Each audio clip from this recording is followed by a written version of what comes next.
So today's little video is a quilter's video, and this is how I make all my really cute little appliques because I've been asked for it. So basically all you need is a few things, very simple things. You need a sewing machine, which I will go over, the best type of sewing machine for this.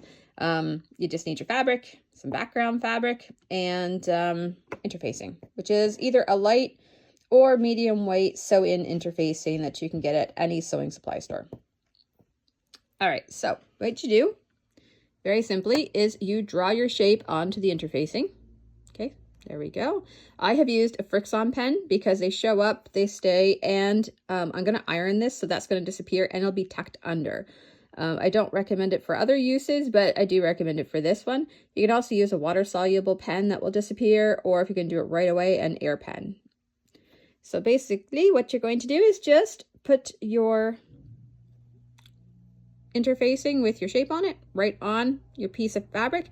You want the good side facing up because it's going to be trapped in there. And you're going to sew along all these lines, all the way around. Okay. And when you do that, it will look like this. This is a different shape, but they're all sewn all the way around.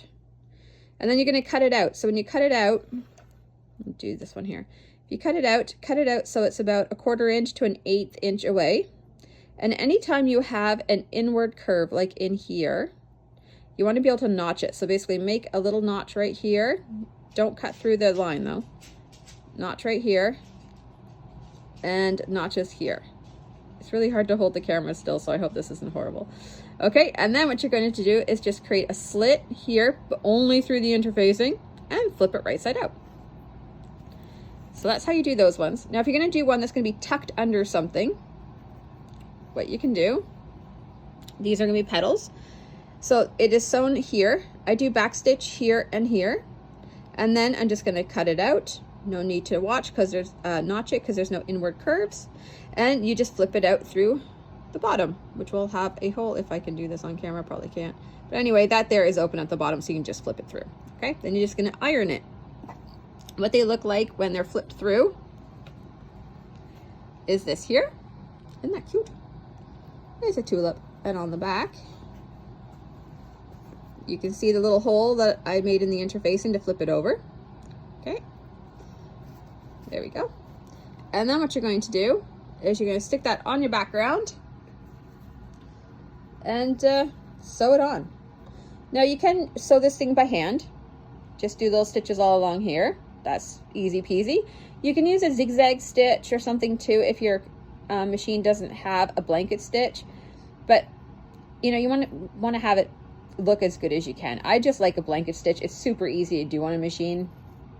And the type of machine that I have, and the two things that I do recommend just to make life easier if you're going to do a lot of these, if you can do a couple, it's one thing, but is my machine here, which is a Singer Quantum Stylist. It has a cut thread button. Honestly, the cut thread button is amazing. When you're doing a lot of little pieces, it's easier. It's so simple to use that button and be able to like cut the thread and move on. I love that thing, seriously.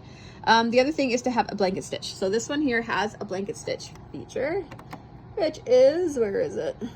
Right there. And mine, I need it to go, which way?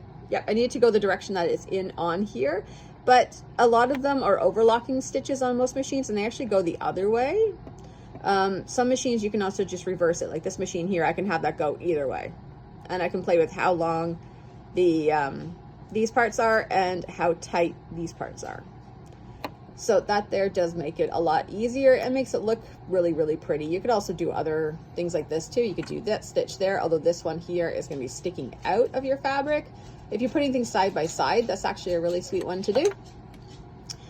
This machine is actually, I don't work for Singer. I have nothing to do with Singer, but I do love this machine. I have several of them, one at the shop too, and they're under $600 shipped to your door, Canadian. So relatively simple, yet very fancy machine. I have yet to have one die, and I've had them for like 5 years. So anyway, to keep it clean, it's all good. So that's how I do all my little appliques, and I hope this video kind of helps you out. And yeah, so have fun doing it.